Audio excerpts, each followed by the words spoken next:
Bonjour.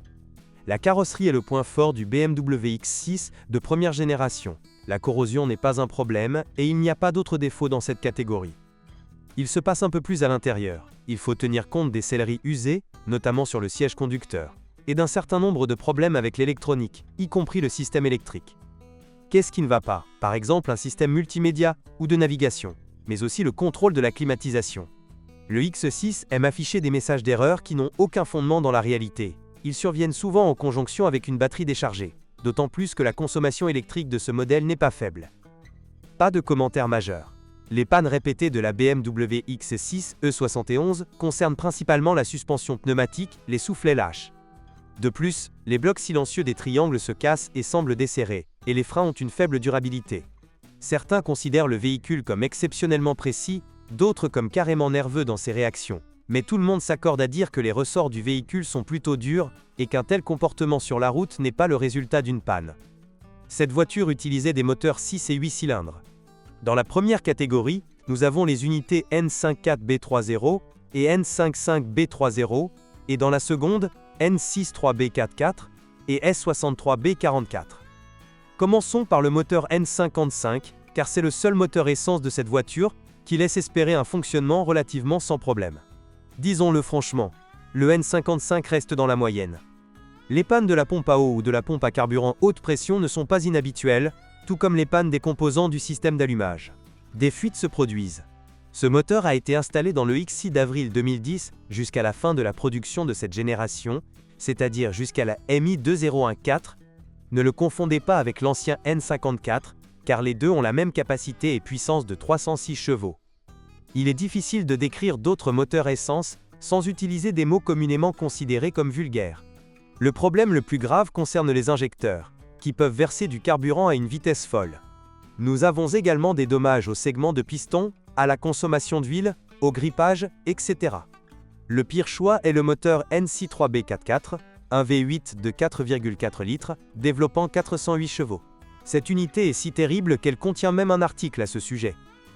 Une variante du BMW X6M, soit le SC3B44 de 555 chevaux, est liée à ce moteur. Les problèmes y ont-ils été éliminés? Non, la plupart d'entre eux sont complètement identiques. Cependant, il est plus facile d'obtenir un X6M bien entretenu que d'obtenir une version xDrive 50i bien entretenue, donc parfois on a l'impression que ce n'est pas si terrible. Le principal avantage du N54 6 cylindres par rapport au moteur V8 est qu'il y a moins de composants, donc le risque de panne diminue légèrement. Et il n'y a pas de problème de température, car il s'agit d'un moteur en ligne, donc il n'y a pas de turbine entre les rangées de cylindres, comme un V8. Mais cela n'en vaut toujours pas la peine si la voiture est dans un état loin d'être parfait, ou du moins, en très bon état. Il faut également ajouter que l'huile doit être changée moins fréquemment que tous les 10 000 km, demande que les problèmes surviennent plus tôt. De plus, tous les moteurs essence disposent d'une injection directe de carburant, ce qui entraîne l'accumulation de dépôts de carbone qui limitent les performances. Les propriétaires de ces voitures recommandent parfois d'ajouter régulièrement des agents appropriés au carburant, mais il est difficile d'évaluer si cela fait réellement quelque chose.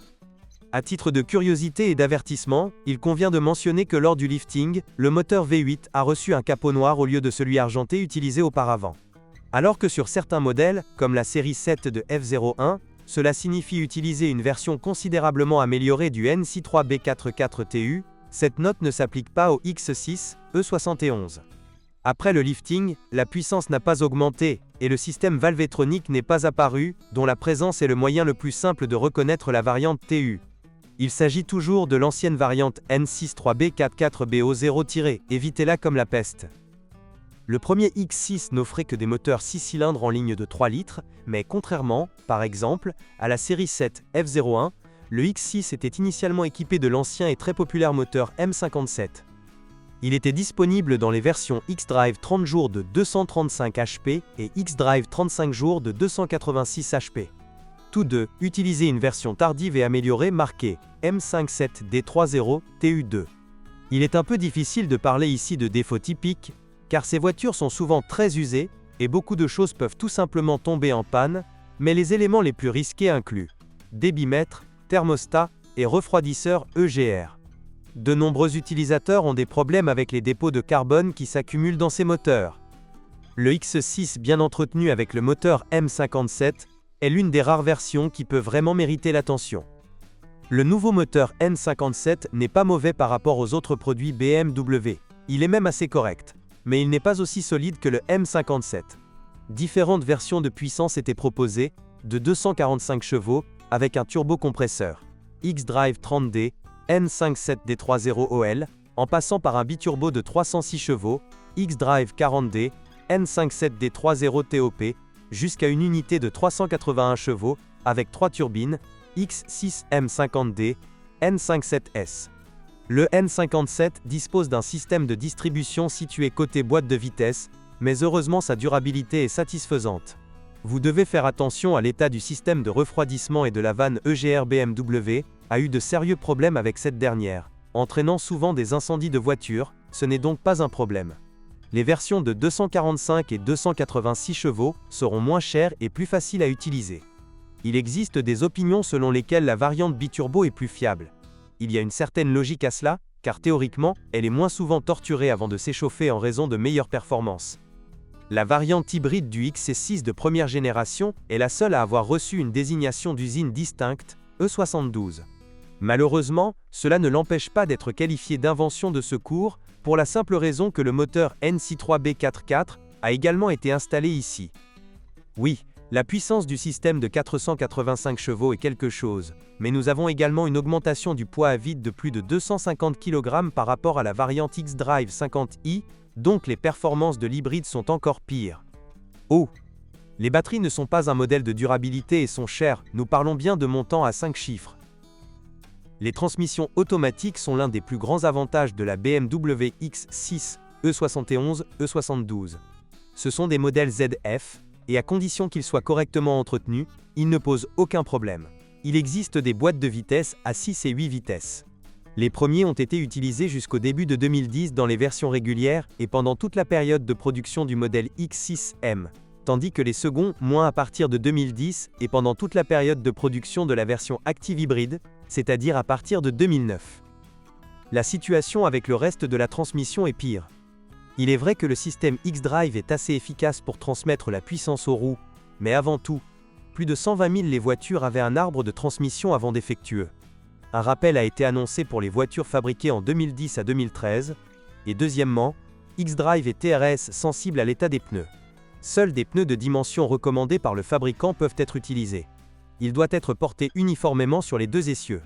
Il est inacceptable d'utiliser des pneus différents à l'avant et à l'arrière. Ils doivent être du même modèle.